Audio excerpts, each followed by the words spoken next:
Hey guys, Undercover Prepper here. Good morning. So what if you're not prepping? What if you're caught in the awkward predicament of crap hit the fan? There's a complete collapse of society, and suddenly you realize just how big of a mess you're in, and you haven't prepped anything. You're absolutely not prepared. What are you gonna do? And then you remember that you know somebody with a property that could be ideal for you and your family. Somebody who seemed to be on top of things. Somebody you know who is likely ready to endure what is happening. So you decide that you're going to head there. But do you have anything that you're bringing with you? Here's the thing. Now, if it were me, and I were caught in this very predicament, what I would want to do is I would want to make sure that I am bringing absolutely everything that I have that could be of use and that would make the people happy that I have suddenly decided to retreat to. Because if you're in this situation and you're showing up unannounced because of things that are happening in the world, as a absolute courtesy to the unsuspected person or people, I would want to make sure that I'm bringing everything that would help make me less of a burden to them, and it would also help add to what they have. So I would gather everything, every bit of fuel types that I can, every single food item I have in my house, whether it be spices and baking things, or if I had any rice, ramen noodles, canned foods, anything that I have that can be eaten, that can be shared, I would bring it. I would also bring any kind of essential living items, whether it be extra bars of soap or an unopened or even open rather, body wash, shampoos, anything. I would bring literally everything that I can, everything I can fit in my vehicle, and if I have a trailer, anything that I have, I would make sure that I am bringing it if it will be useful for the unsuspected subjects, and also to help sustain myself, to be less of a burden. Because the last thing you want to do is show up unannounced and come completely empty-handed. So if you're found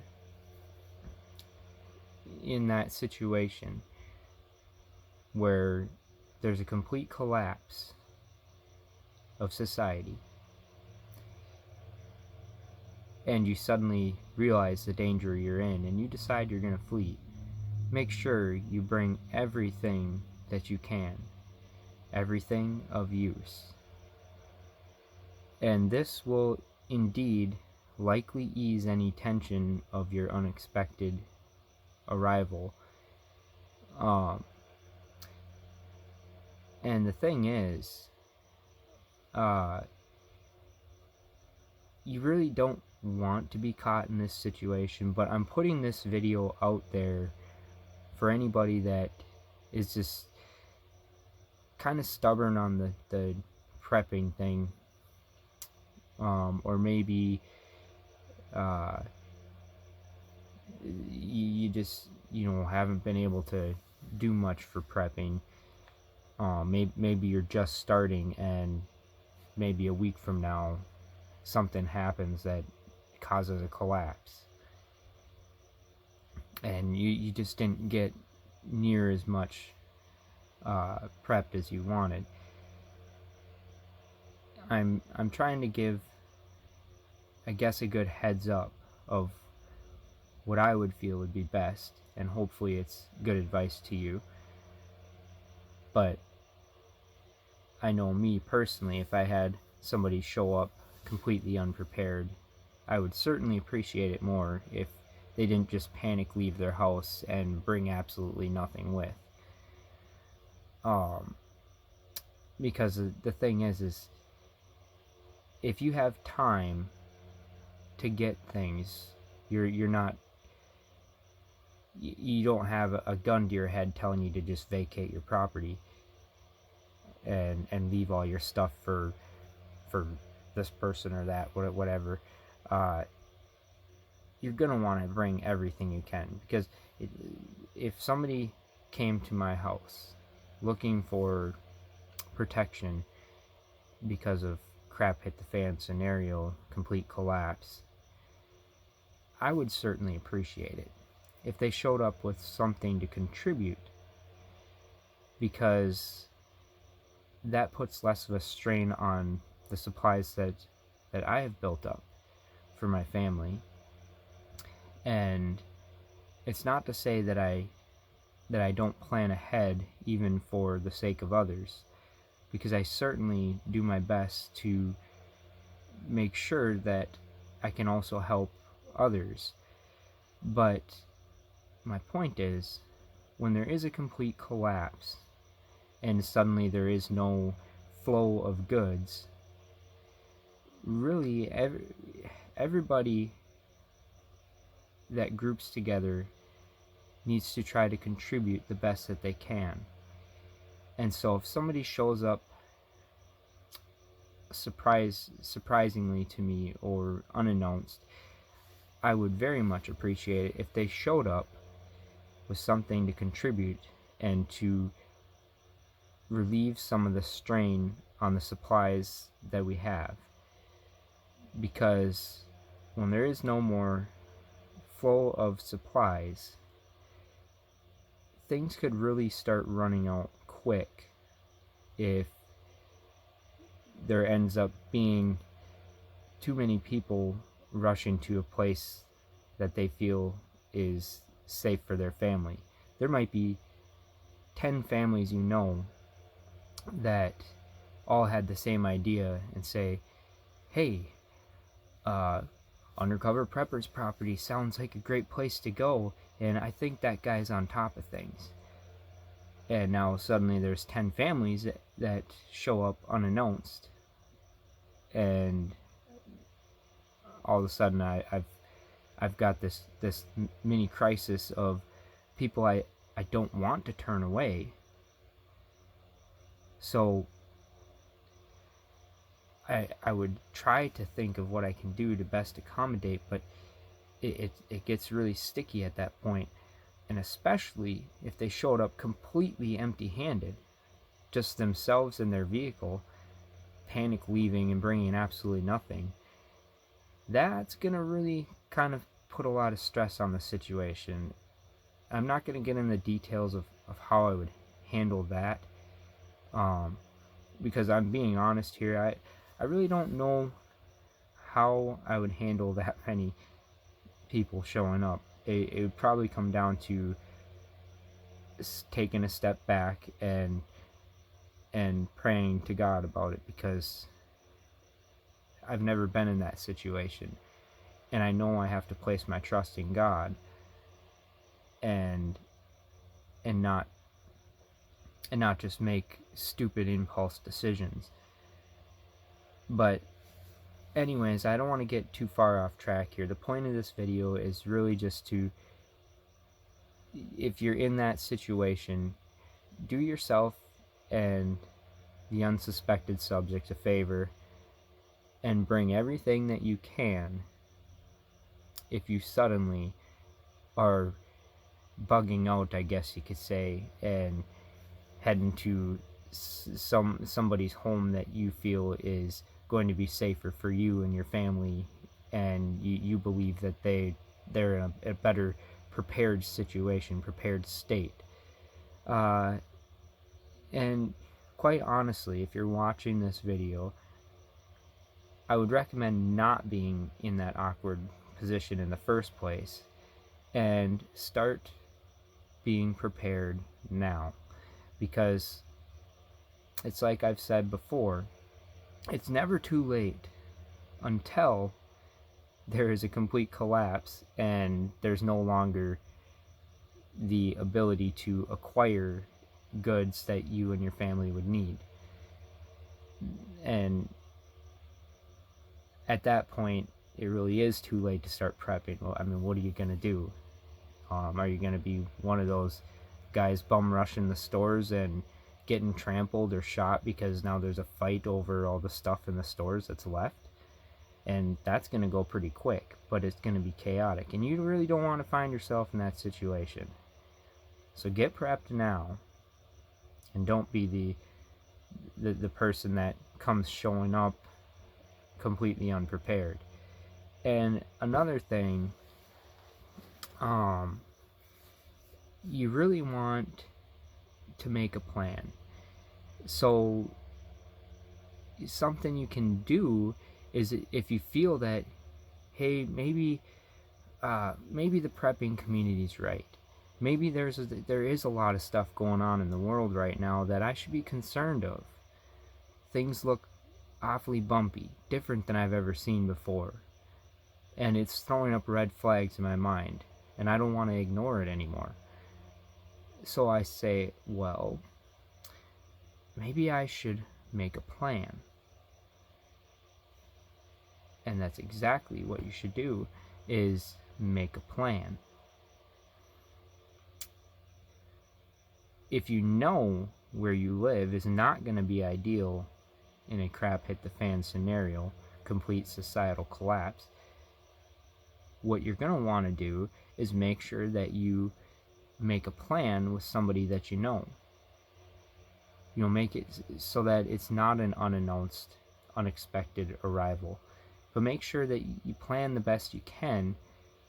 You know, have something, you know, a trailer set aside ready to go, or some, you know, a stockpile in your house that is easy access. You're ready to just grab it all and go, or a list of items and where they are, so you can get all these things and go in a timely manner if necessary.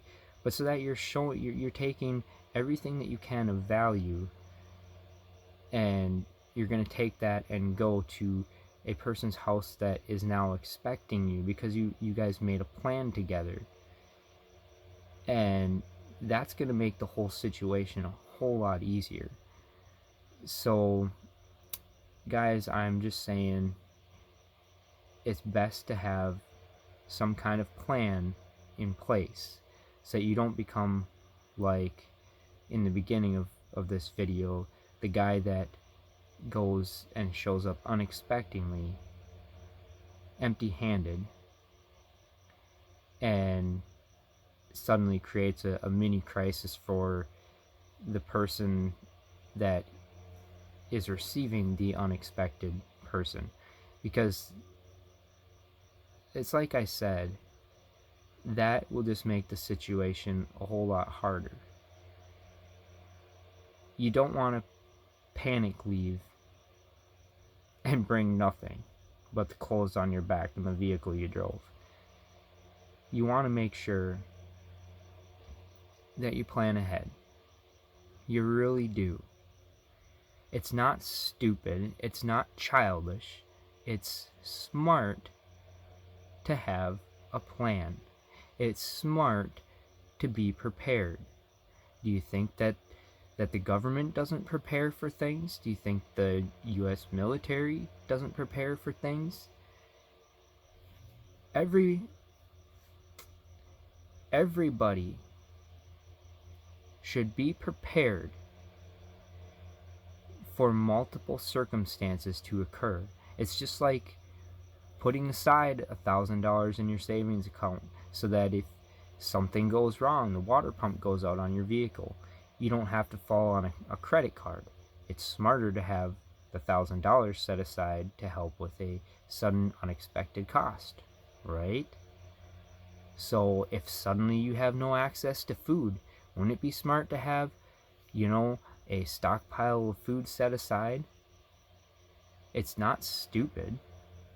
It's not being a fearful person living. It's not like you're living in a state of fear if you set aside food. It's called planning ahead. Or extra supplies, having extra essentials, extra soaps, extra laundry detergents, extra medicines, extra medical supplies in general. Guys, it's not stupid to put stuff aside. That's smart. That's being smart. And if you have to bug out and you have to leave where you're at, and you have to do it in a timely manner, if you have a plan where you can load up your vehicle super fast, even, if you try not to draw attention to yourself because the situation outside is that bad, load your vehicle up in your garage if you have to, without all the seeing eyes. If you have a garage available to you, you don't have to get your vehicle in there if it's not already in there. Load the thing up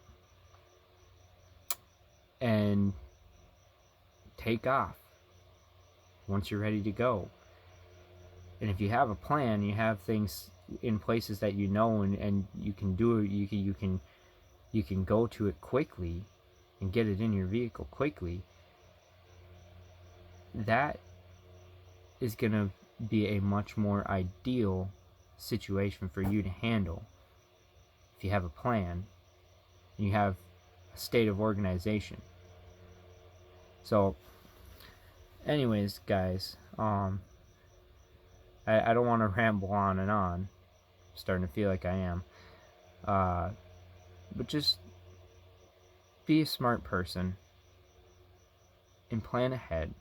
Be ready for what you don't expect to happen. And guys, I just want to,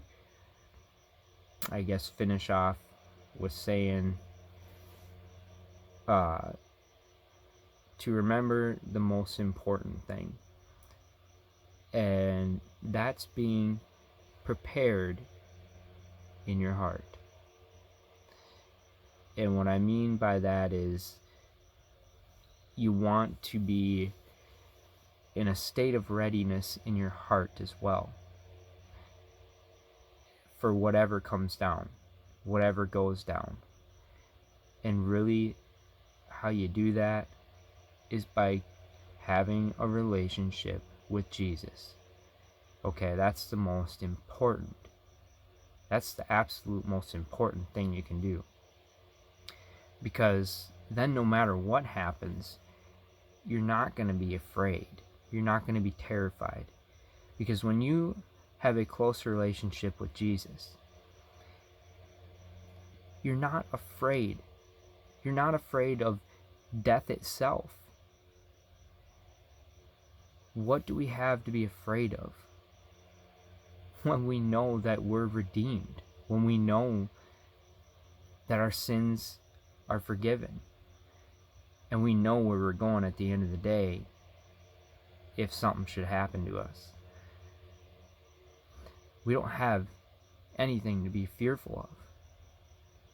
Because when we're close to Jesus, our hearts are at peace, guys. Ultimately, I'm speaking here as somebody that walks with Jesus, okay? I'm not afraid. I put all my preps into place. I'm prepared. But all my material goods that I have, at the end of the day, that doesn't matter to me if it all gets wiped away. I'm not leaning on my material goods. I'm leaning on Jesus. And you should too. So that if something unexpected happens to you as somebody that does prepare, and now your whole plan is wrecked, you still got Jesus. And if you put your trust in Him, what do you have to fear? There ain't nothing you gotta fear. You still should plan ahead. You still should be prepared material-wise as well. That's a smart thing. I mean, there's been plenty of times throughout history, just like right now, where the Lord has been warning His people. He's warned His people. He's told, like, for instance, when He told Noah to build an ark to prepare for a calamity that was coming. Noah listened. He prepared. He did what he was supposed to do. And that's like right now. You're all being warned and told by the people of God, by preppers, which are still doing the Lord's bidding, even if they're an unbeliever and they're telling about the things that are coming because they're seeing the obvious. Guys, you got to prepare. You got to be ready. It's not being a fool if you prepare material goods. The Lord doesn't say that it's wrong to prepare material goods for something that's going to happen. It's not placing your trust in those materials if you're putting things aside and you're being prepared for situations that are coming. But right now, you're really being warned about the things that are coming. Guys, I've seen the things that are coming. No, not all of it, but I've had glimpses into the future, and I've seen some of the bad things that are coming, and I've read about a lot of the bad things that are coming in the scriptures. And so I've prepared for that. But I'm not prepared only with materials. I'm prepared in my heart. And let me tell you, Satan has thrown everything he can at me, trying to disrupt me, trying to throw me off, trying to cause confusion and chaos in my own life. Even using people I love, people that are close to me, that have attacked me, saying that I'm a person living in fear, saying that I'm afraid and that's why I prepare, or that I listen to bad sources and it's making me be afraid and live in a state of fear. And if I've talked to certain individuals about things that are coming, I've had certain individuals just think I'm crazy, or they think that I sound like I'm terrified, but I'm not. When I'm trying to communicate things that are going on, I'm trying things to prepare for. I'm trying to give gentle warnings to others that I care about, and people I don't even know that I care about, because I want everybody to be prepared. So I try my best to get the word out there, and sometimes I get attacked and completely misunderstood. And the thing is, when all these people say these things like that I'm living in fear, or that I'm crazy because I plan ahead and I prepare, I don't let that get under my skin, and you shouldn't either. Who cares what they all think? when things hit the fan, they're going to be the ones that are going, man, I should have listened. I don't know what I was thinking. What do I do now? They're going to be the ones in a panic. They're going to be the ones terrified and wishing they'd listened to somebody like me. And I don't even care about having any kind of fame over it. Like, I don't care about being praised over if somebody listened to me and they want to hand the credit to me. I don't care about that. It doesn't matter to me. What matters to me is that I get even some people to listen and prepare and be able to help somebody else they love. To me, I can take all the crap all day long. I can take all the abuse from those who say I'm just living in fear and that I'm crazy. I don't care about any of that. I can take that all day long if I'm making even a small difference in the world and helping even a small handful of people wake up and be ready. That's what I got for you guys today. I hope I didn't ramble on too much for you, but you know, I didn't really plan ahead on this video. Yes, I didn't plan ahead. I pretty much have just kind of felt like I needed to put a message out there on this kind of line of what would happen if you show up unprepared. You know, what you should do to kind of plan ahead and hopefully not be like that. But I'm sure there's a few of you that won't take any of this information and actually put it to use, except for maybe the first part of, oh yeah, I am stuck in that predicament and now I'm gonna load up my car because I remembered what this one guy said: load up everything useful to be less of a burden. If that's all you got out of this, well, I guess it's something. Anyways, guys, Undercover Prepper is out of here. Hope you guys have a good rest of your day. Oh, and then I almost forgot. Stay tuned at the end here for just a funny little bonus clip. I think you guys will like this. You can't make this stuff up, guys. This is hilarious. I had to pull over and catch this little bit on camera here. That's pretty funny. Somebody's got a good sense of humor. Gotta love it.